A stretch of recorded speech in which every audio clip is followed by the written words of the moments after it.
Continuando con nuestra clase de procesamiento digital de señales con el tema de introducción al software de DCPs, se ha preparado un notebook de Jupyter en donde nos mostrará las ventajas y algunas bondades de utilizar este tipo de herramienta para nuestras clases de procesamiento digital de señales.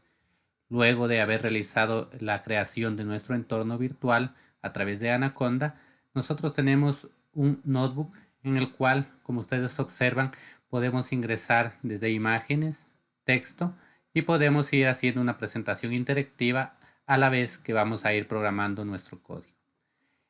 Entonces, en primer lugar, vamos a hacer algunas explicaciones acerca de qué es Python. Entonces, Python se presenta como un lenguaje de programación de alto nivel, a diferencia de muchos otros lenguajes que son lenguajes de máquina o lenguajes de bajo nivel. Su filosofía se centra en el diseño, que trata que el código sea legible y una sintaxis que permita a los programadores expresar conceptos en pocas líneas de código. Fue desarrollado por Guido van Rossum en 1991. Entonces, este quizá es una de las pocas excepciones en lo que se refiere a lenguajes de programación que es desarrollada por una única persona en lugar de un equipo de desarrollo.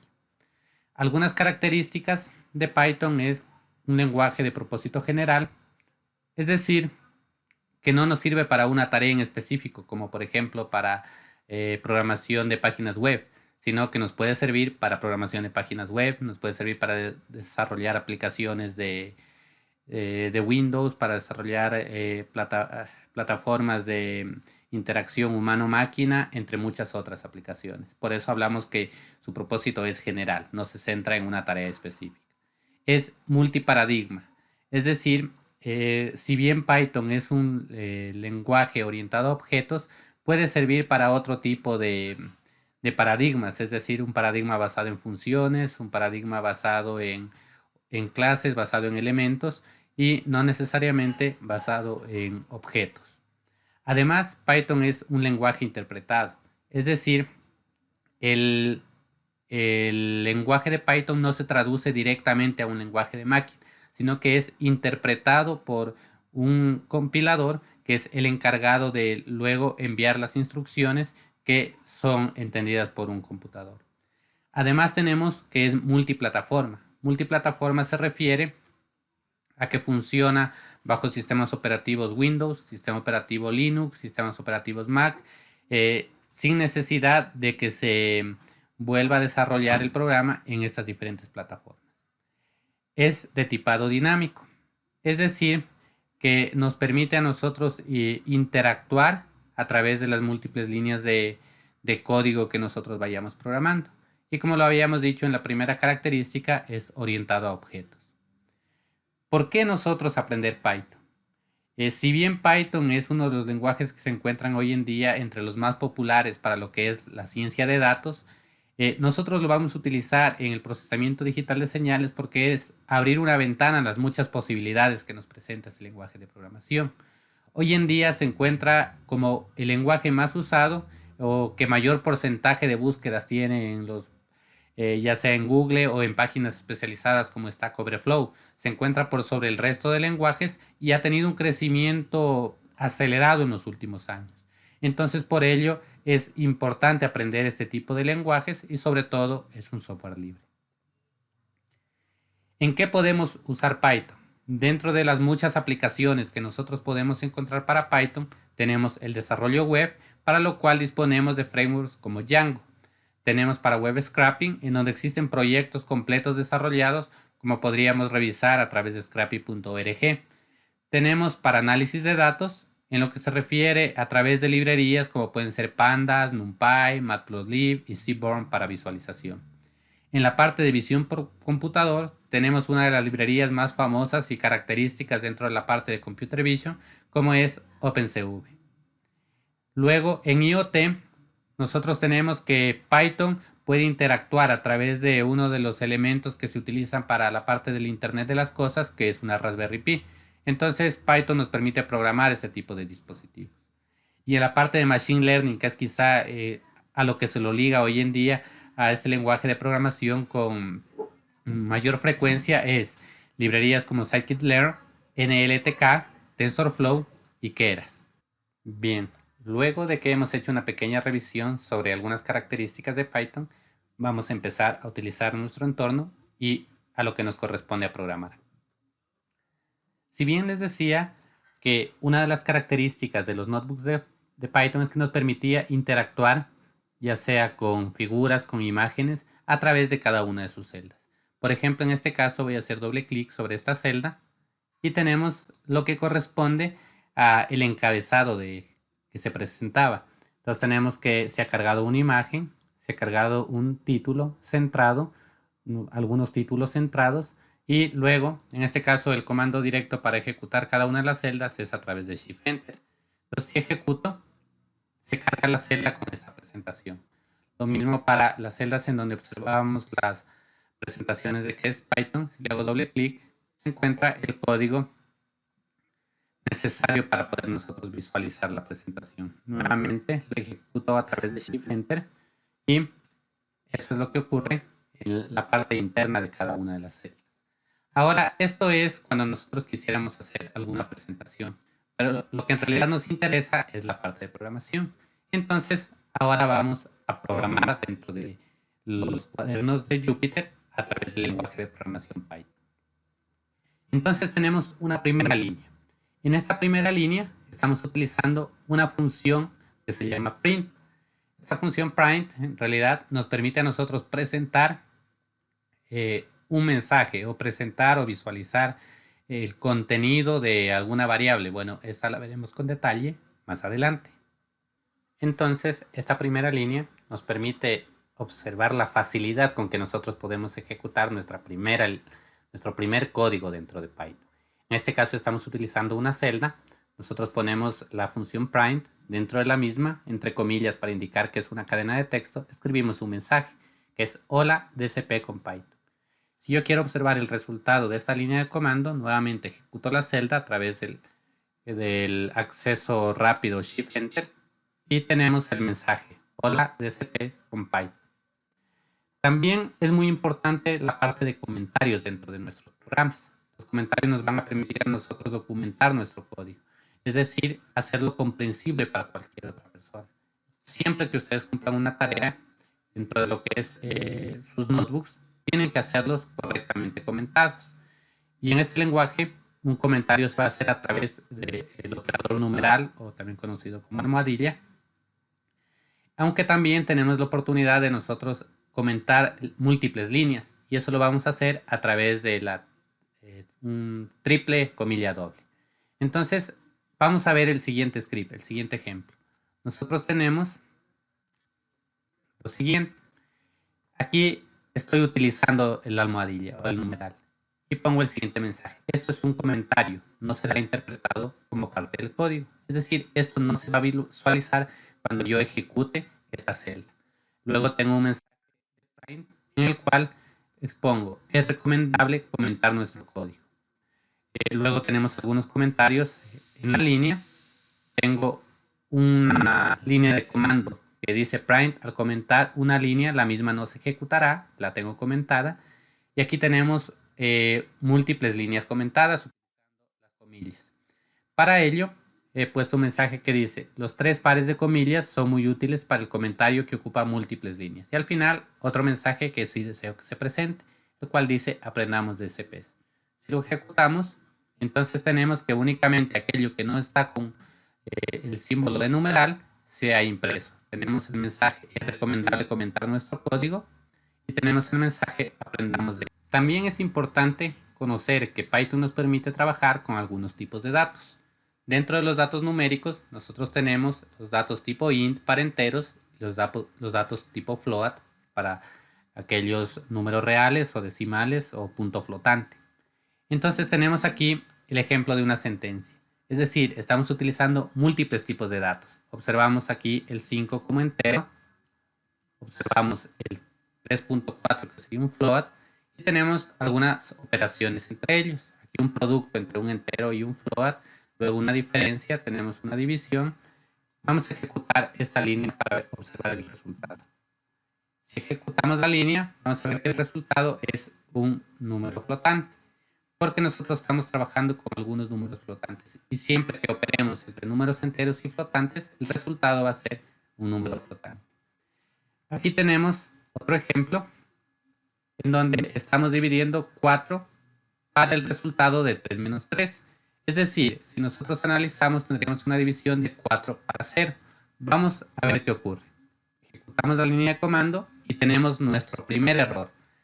Es decir, la consola de Jupyter nos presenta aquí un error en donde la última línea, por lo general, es la descripción del mismo. Y la descripción del mismo se refiere a lo siguiente. Nos dice, es un error de división para 0. Y el detalle nos dice que existe una división para 0. Por lo tanto, se presenta como un error.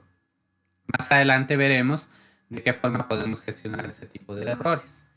Vamos a ver que si utilizamos el operador de división entre dos números enteros, nos va a dar como resultado un número de tipo float. Es decir, siempre que tengamos un operador de división, aunque nosotros trabajemos con números enteros, el resultado será un flotante. Observemos el resultado de 8 dividido para 4. Tenemos 2.0, que este punto ya nos indica que es un dato de tipo flotante. Tenemos otro operador. En este caso, al utilizar el doble operador de división, esto se convierte en una división floor. Es decir, que nos retorna la parte entera de la división. Por ejemplo, tenemos 27 división floor para 4. El resultado será el número 6, que es la parte entera. Recordemos, 6 por 4, 24. Entonces es la parte entera que tenemos nosotros de esta división. Otro operador es el operador de tanto por ciento o de porcentaje. Este operador se lo utiliza para la operación resto o para obtener el residuo de una división. Por ejemplo, tenemos 17, porcentaje 4, nos va a dar el residuo que es 1, porque recordemos, el resultado de la división entera de 17 para 4 es 4. 4 por 4 es 16, nos sobra 1. Ahora tenemos que Python es capaz de manejar números complejos mediante un tipo de datos numéricos denominado complex. Es decir, si nosotros escribimos la siguiente sintaxis, 4 más 6j, ejecutamos la celda, tenemos un número complejo 4 más 6j. Si nosotros en este caso hacemos un producto de números complejos, estoy multiplicando 2j por 3j, vamos a ver el resultado.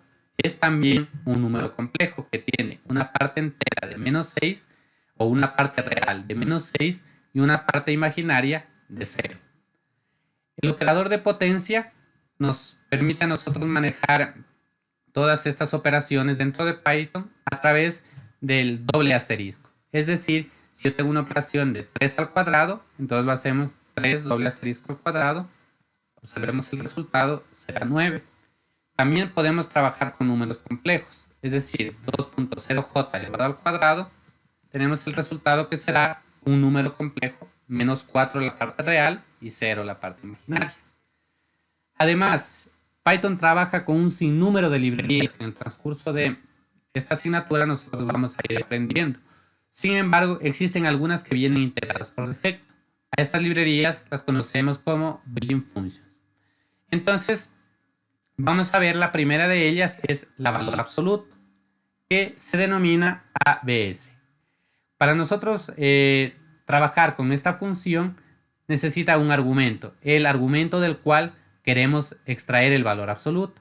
Si ejecutamos esta celda, tenemos que el valor absoluto de menos 32 es 32. También podríamos extraer el valor absoluto de un número complejo, cuya definición sería el módulo de ese número complejo. Entonces lo hacemos como abs de 3 menos 5j, ejecutamos la celda y tenemos que el módulo de ese número complejo ha sido un número float que es 5.83. También nosotros podemos redondear un número a través de la función round. Entonces tengo que deseo redondear el número 3.1426, ejecuto esta celda y tengo que me lo ha redondeado a 3. Me lo va a redondear al entero más próximo. Ahora vamos a ver si yo intento redondear 9.99. Si es al entero más próximo, entonces es lógico que el resultado sea 10. Otra función que tenemos es para obtener el máximo de un número. El máximo de un número Como argumentos va a requerir una serie de números de los cuales nosotros queremos extraer el máximo. En este caso tenemos el número 4, 5, menos 3, 5, 1, 0 y menos 5. Al extraer el máximo, el resultado debería ser el número 5. Y de esta forma tenemos el resultado esperado. Lo mismo con la función mínimo. Requiere como argumento una lista de números o una serie de números del cual nos va a devolver el mínimo. Si ejecutamos, tenemos el número menos 5. Si bien teníamos el operador doble asterisco para obtener la potencia de un número, también tenemos una función POW, en donde debemos escribirle como argumentos la base, una coma y el exponente. En este caso tendríamos 2 al cubo. Al ejecutarlo, el resultado es 8. Otra función que tenemos nosotros es la función eval. Esta función nos permite evaluar una función. Entonces le damos un valor a x igual a 1, y evaluamos la función siempre entre comillas simple en este caso, la función x más 1. Ejecutamos y el resultado es 2. Entonces son algunas de las funciones que nosotros tenemos dentro de lo que es Python, funciones que viven integradas. No son las únicas. Dependiendo de la versión, nosotros podríamos acceder a una lista de todas estas funciones. Aquí dejamos un enlace para que ustedes consulten las funciones disponibles para la versión 3.7 de Python. Algunas de estas funciones nos permiten a nosotros también convertir entre diferentes tipos de datos. Por ejemplo, aquí tenemos para convertir un número que es de tipo float a entero. Lo hacemos a través de la función int. Voy a ejecutar esta función y el número 3.24, que era float, me lo devuelve como un entero 3.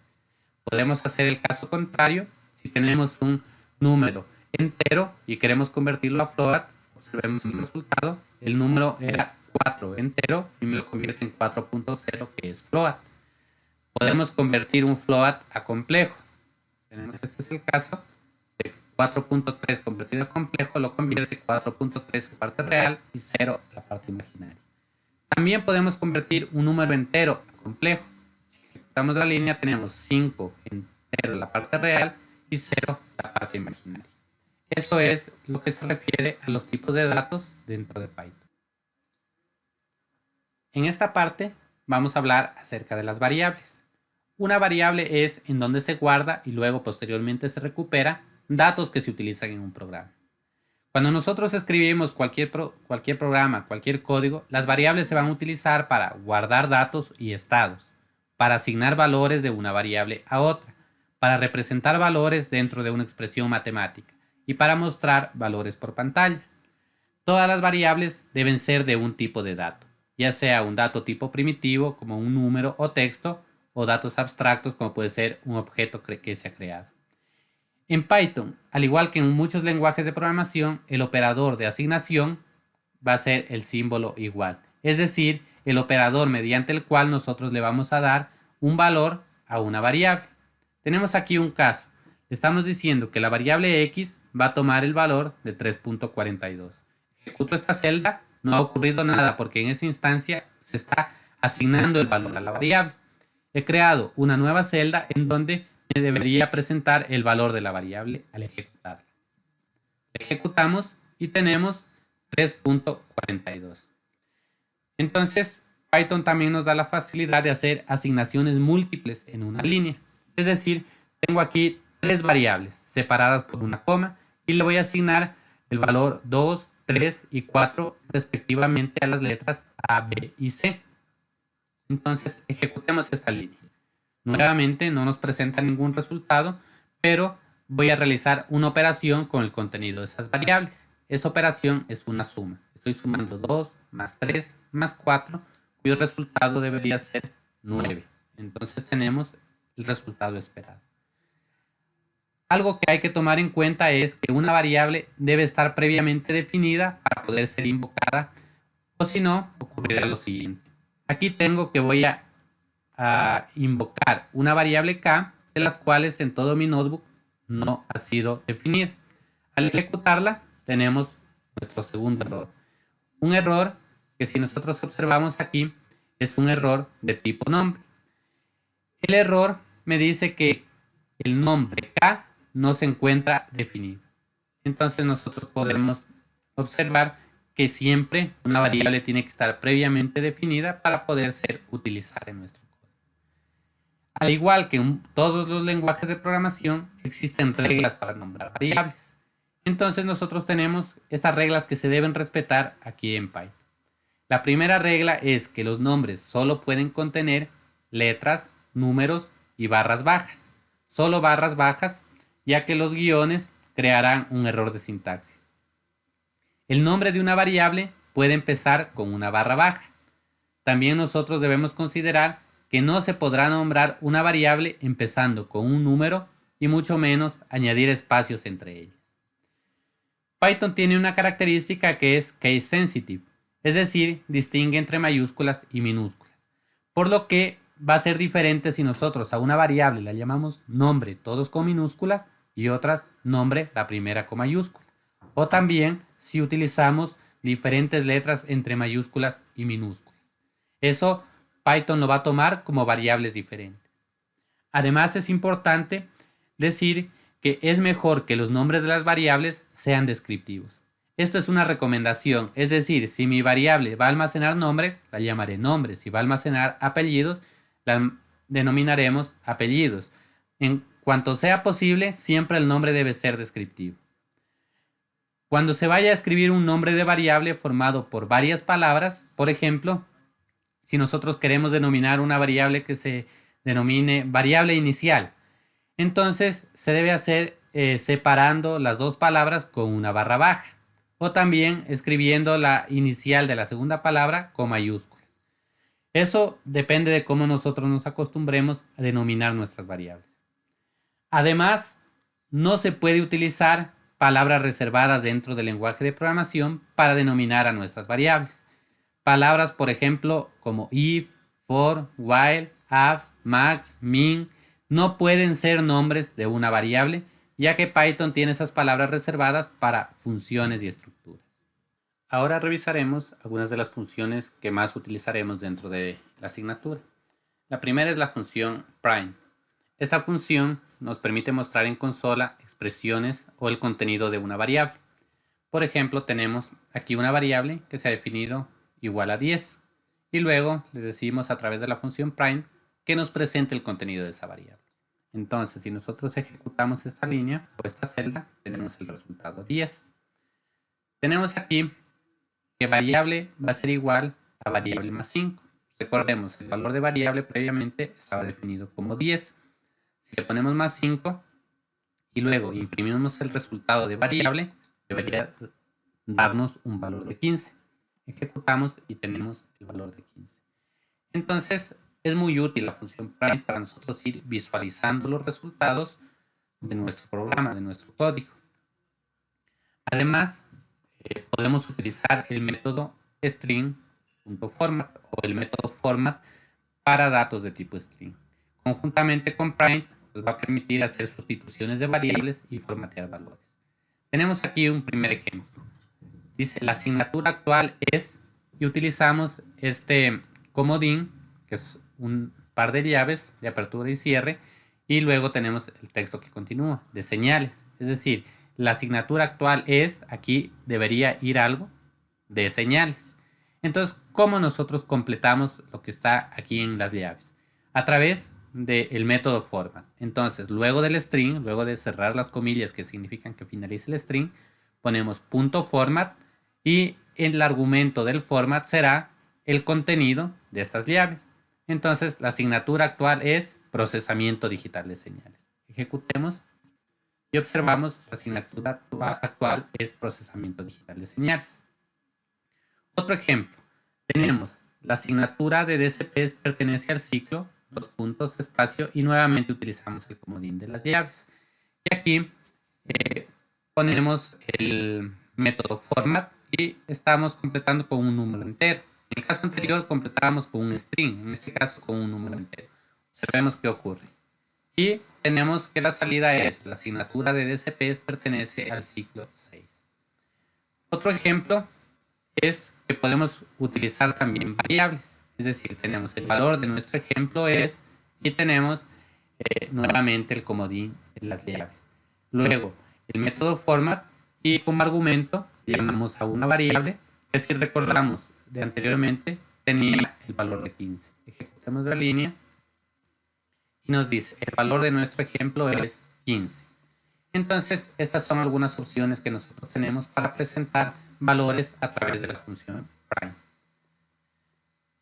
Podemos también manipular el orden de los elementos de forma. Por ejemplo, aquí miren, tenemos un print en donde está compuesto por 3 comodines, es decir, 3 cierres de llaves separados por coma. Y en este caso, a través de format, le vamos a dar el contenido A, B y C. Si ejecutamos esta línea, nos da como resultado ABC.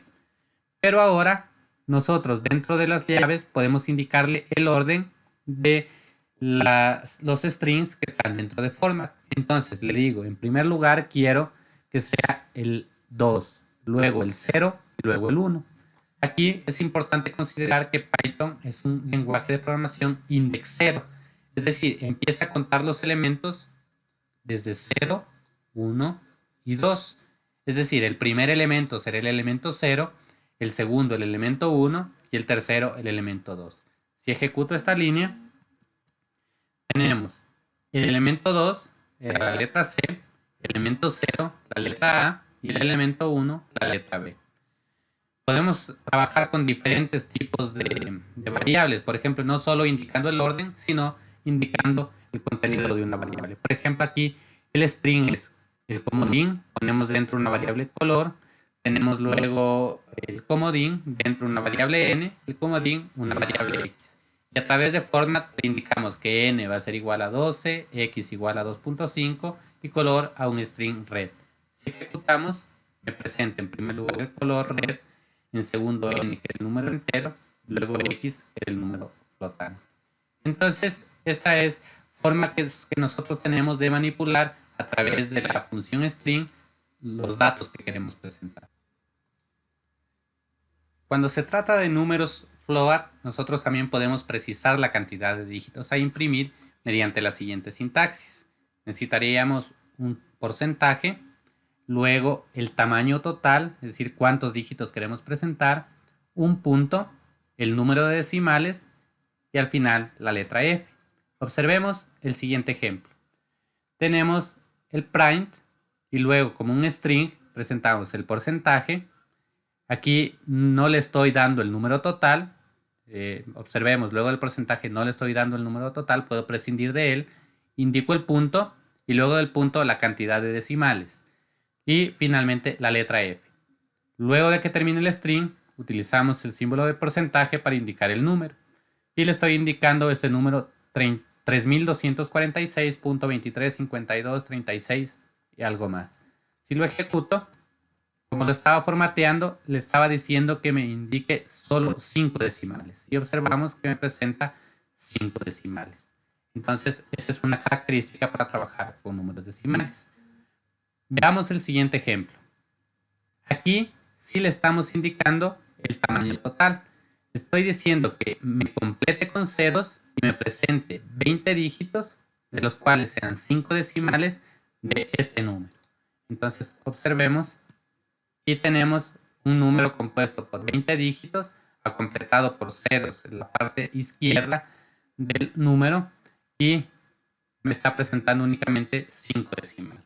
Entonces, de esta forma nosotros podemos jugar y presentar de acuerdo a nuestros requerimientos los números.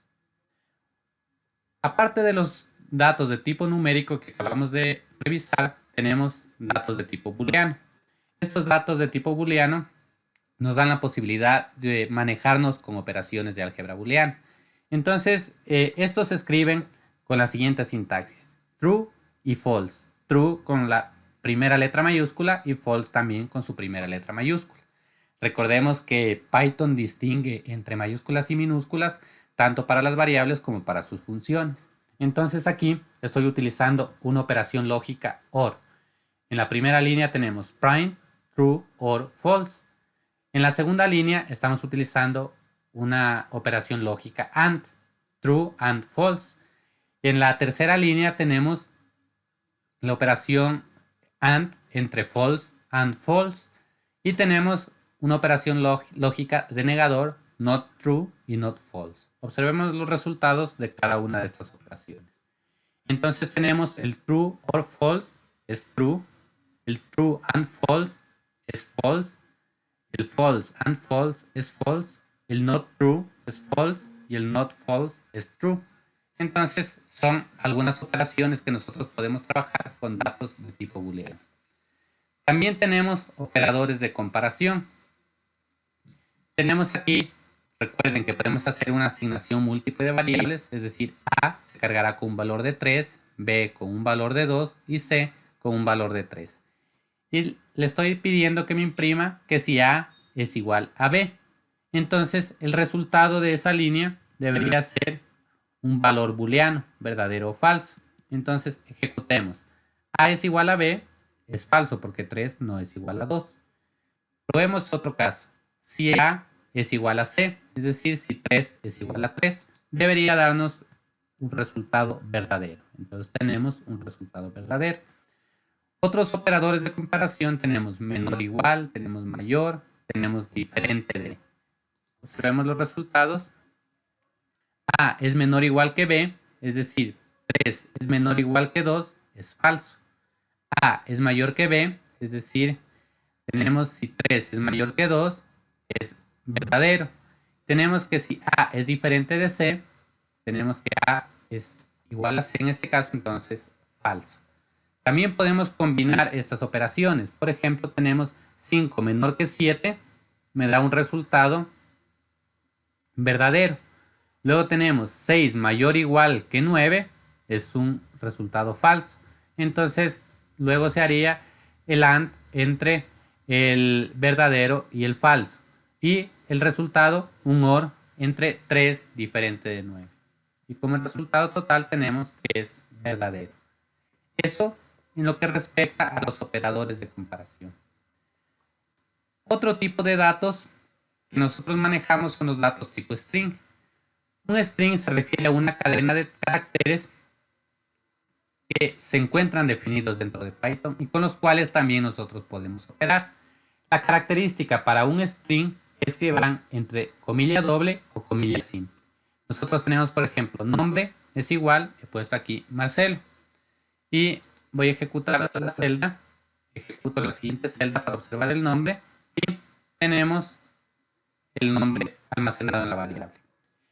Tenemos una función que es muy útil, no solo para los datos de tipo string, sino para cualquier variable que nosotros utilicemos, que es el type. El type nos permite identificar qué tipo de datos es una variable. Entonces, en este caso, a la variable nombre le estoy aplicando type, la ejecuto y me dice que es un dato STL, que dentro de Python significa string. Nosotros podemos realizar algunas operaciones, dentro de ellas la concatenación, que nos permite unir dos cadenas de caracteres. Entonces recordemos, mi variable nombre tenía almacenado Marcelo, mi apellido he puesto Valdivieso. Voy a imprimir la concatenación de nombre más apellido a través del operador más. Entonces ejecuto la línea y observamos que el resultado es Marcelo Valdivieso todo unido. En el resultado anterior pudimos observar que el texto salía unido. Entonces nosotros podemos ingresar un carácter que sería un espacio para solucionar ese inconveniente. Entonces ejecutamos la línea y observamos ahora sí separado Marcelo Valdivieso.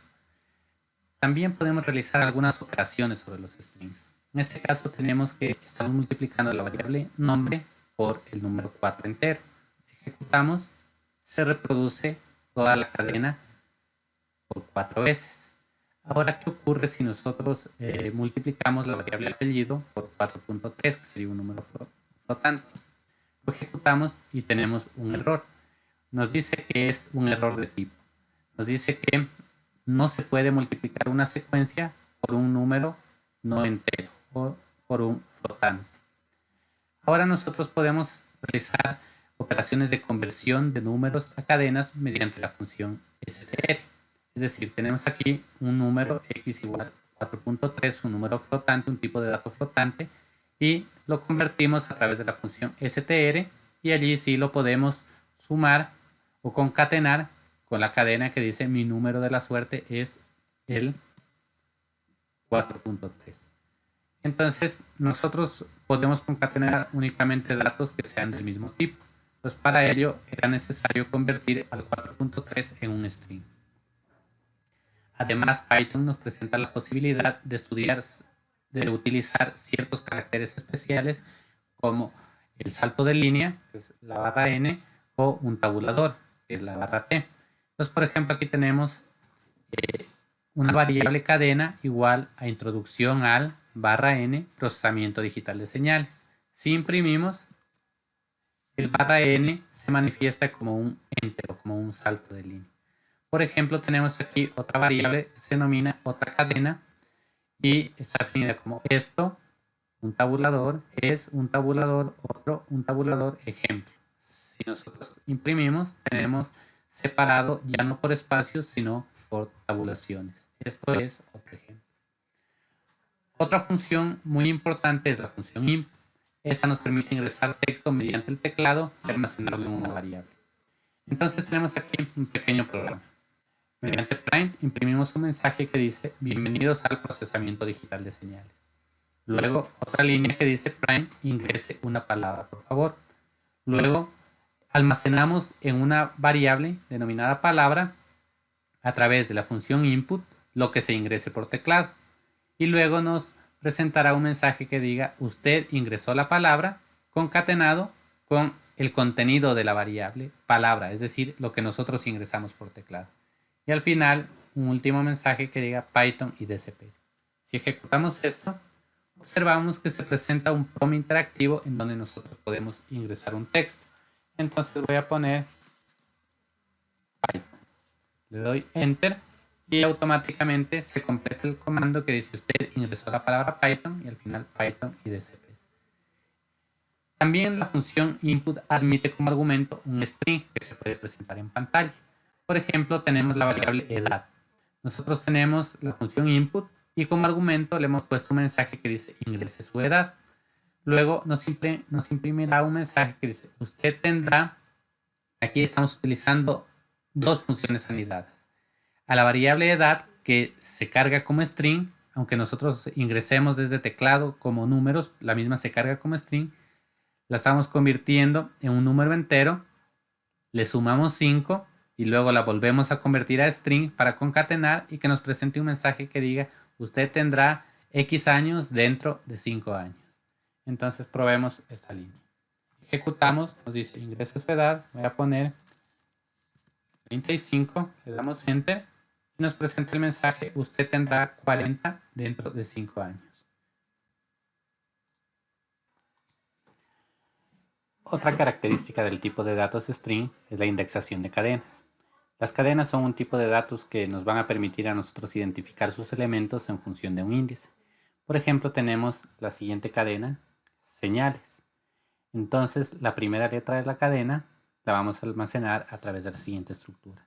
El nombre de la variable, abrimos corchetes y le indicamos el índice de la letra que queremos presentar. En este caso, el índice 0 corresponde a la primera letra, ya que Python, como lo habíamos mencionado previamente, es un lenguaje de programación index 0. Es decir, que el índice del primer elemento siempre va a ser el 0, ya sea en una lista, en una cadena, en una matriz. Siempre nosotros empezaremos por el índice 0. Entonces, si imprimimos esto, la letra que nos presenta es la S. Por ejemplo, tenemos otro caso donde vamos a utilizar una función que es para medir la longitud de una cadena, es decir, para saber cuántos caracteres tiene la cadena. En este caso la cadena es procesamiento y utilizamos la función len de la variable cadena e imprimimos el resultado. Si ejecutamos, tenemos que tiene 13 elementos o 13 caracteres. Ahora vamos a ver qué ocurre si nosotros le llamamos al elemento 13 de esa variable cadena. Observemos que tenemos un nuevo error. Nos dice que es un error de indexación. Nos dice que el índice seleccionado en el string se encuentra fuera del rango. Y tiene sentido porque si bien es verdad que tenemos 13 caracteres en nuestra variable, pero el índice es desde 0. Entonces, si nosotros empezamos contando desde 0, no llegaremos al carácter 13, sino que el último será carácter 12. Observemos, en la misma variable cadena, llamando al carácter 12, ejecutamos y nos dice que es la O, que se refiere a la última O de la palabra procesamiento. Si nosotros no conocemos la longitud de la cadena y queremos imprimir el último carácter, lo podemos hacer a través de la siguiente estructura. La variable cadena y como argumento le ponemos -1. Ejecutamos y nos presenta la letra O. También nosotros podemos imprimir las 3 primeras letras de una palabra o de una cadena. En este caso nuestra variable es ABCDEFG. Y para imprimir nosotros le decimos desde el punto 0 como inicial hasta el punto 3 como final, el 0 está incluido y el 3 no está incluido. ¿Qué significa eso? El carácter 0 es la A, el carácter 1 es la B, el carácter 2 es la C y el carácter 3 es la D, pero no está incluido. Entonces nos debería presentar solo A, B y C. Ejecutemos. Tenemos como resultado A, B y C. También nosotros podríamos imprimir las 3 últimas letras de una palabra. Tenemos la misma variable y ahora elegimos -3, 2 puntos, 0. Esto significa que vamos a empezar el signo negativo a contar desde el final, el 3, las 3 últimas letras y le dejamos por defecto aquí vacío el carácter final. Entonces ejecutamos y nos muestra EFG. Una característica de lo que son las cadenas también es el slicing, o también como nosotros podríamos conocerlo como rebanadas, es decir, tomar una porción dentro de una cadena. Aquí se debe guardar cierta estructura, es decir, un índice de inicio y de fin. El primer índice nos indica dónde empieza la subcadena, está incluido ese carácter. Y el segundo índice, dónde termina la cadena, se excluye ese carácter. Por ejemplo, tenemos los siguientes variables. Cadena prueba, que se llama señales digitales. Y le vamos a decir que de esa variable vamos a tomar desde el 0 hasta el carácter 5. Es decir, 5 excluido. Si ejecutamos, tenemos el resultado señal. Es decir, el carácter 0, el 1, el 2, el 3 y el 4. La palabra señal. Aquí hemos puesto otra palabra, escalifragilístico espigalidoso. Entonces, de la variable vamos a tomar a partir del carácter 8 hasta el final. Si nosotros dejamos por defecto, significa el final.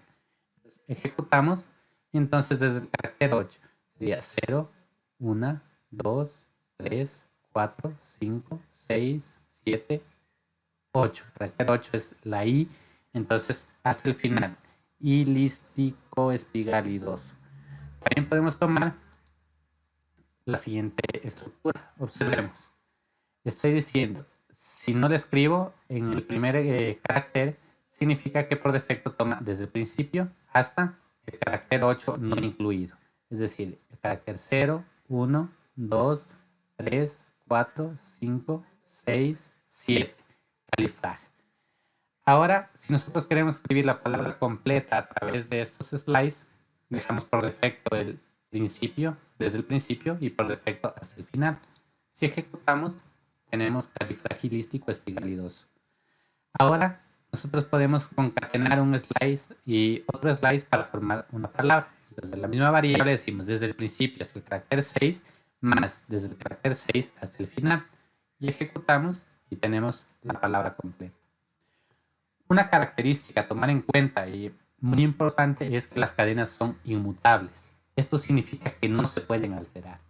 Por ejemplo, miren, la variable palabra, el carácter 0, le estoy asignando que tenga el valor de A. Es decir, la variable palabra es califragilístico espigalidoso. Le quiero cambiar esta C por una A. Observemos qué ocurre. Nos aparece un nuevo error, un error de tipo que nos dice que el string es un objeto que no soporta una asignación.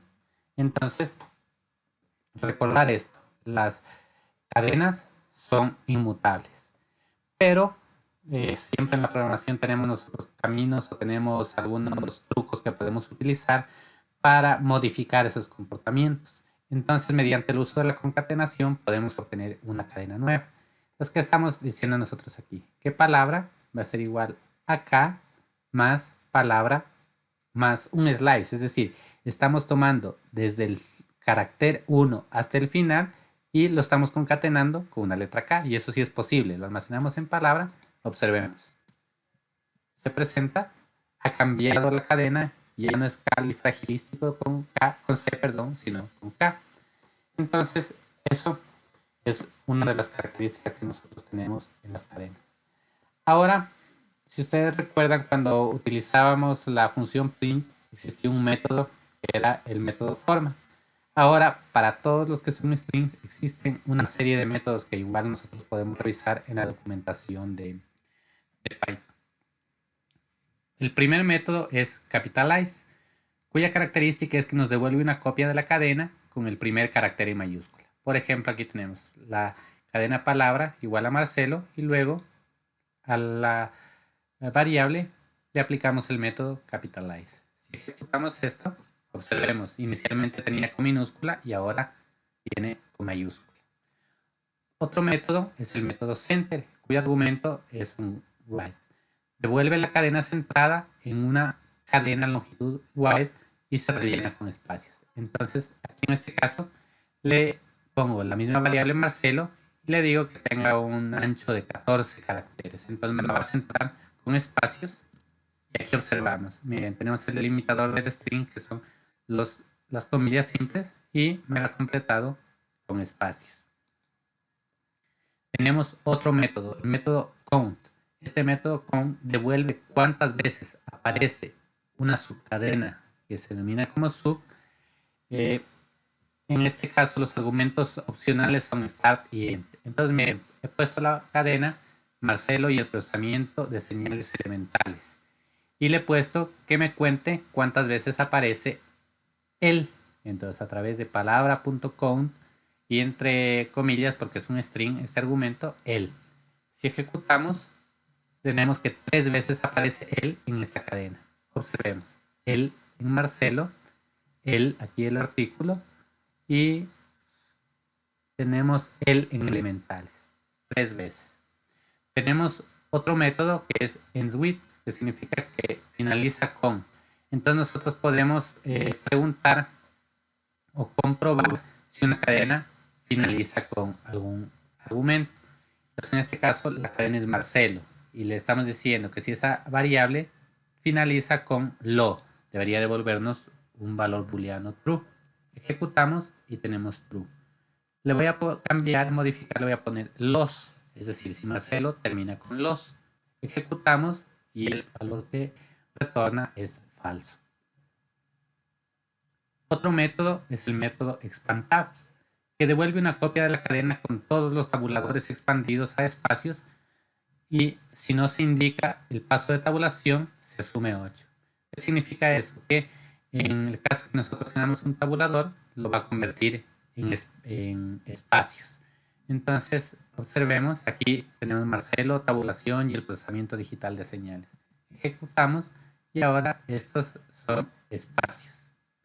No son un único elemento, sino espacios. Tenemos el método find, que devuelve el menor índice de la cadena para el que un argumento se encuentre, de tal modo que ese argumento quede contenido en el rango. Los argumentos opcionales start y end nos van a interpretar según la notación de corte. Y la característica de este find es que devuelve un -1 si no se halla esa palabra o esos caracteres. Entonces tenemos una frase que es las señales y la transformada de Fourier. La frase, nosotros le aplicamos el método find y le decimos que nos busque tra. Si ejecutamos, nos dice que en el índice 17 es en donde se encuentra tra.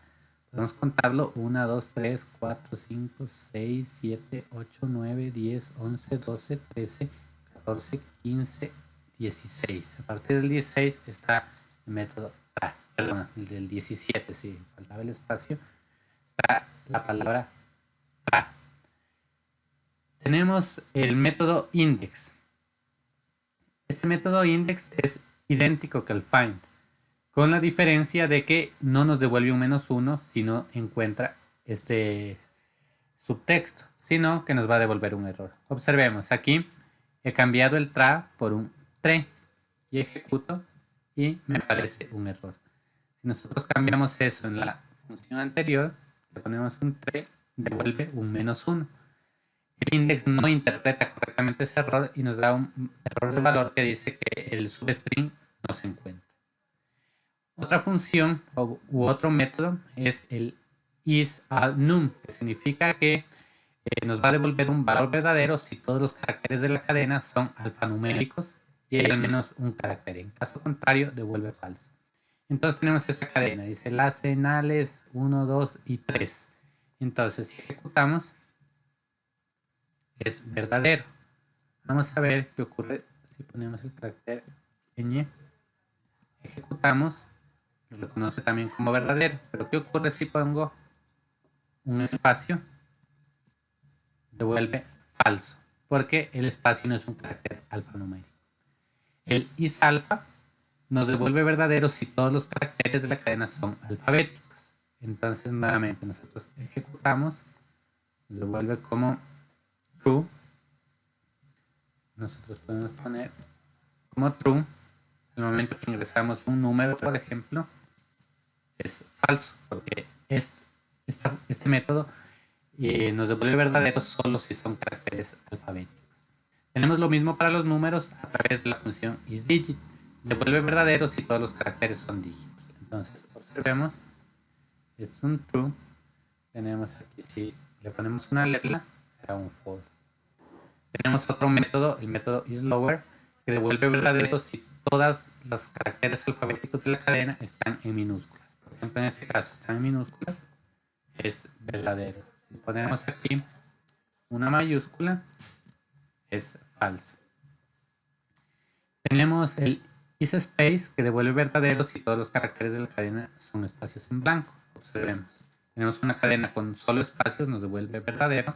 En el momento en que ponemos un carácter, nos va a devolver un falso. La siguiente es la función isTitle, que nos permite observar si una cadena de texto está dispuesta como un título. En la escritura inglesa, un título se identifica porque su primera letra de cada una de las palabras están con mayúscula. Entonces, como en este caso, procesamiento digital de señales. En este caso es true. Si yo le pongo o le cambio este D por minúscula, ya nos sale que es false.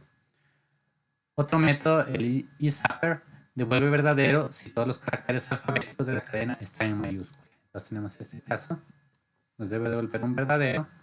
Si le pongo una S minúscula, tenemos falso. El join devuelve una cadena formada por la concatenación de todos los elementos de una secuencia. Observemos, en primer lugar, aquí entre comillas, nosotros tenemos el separador.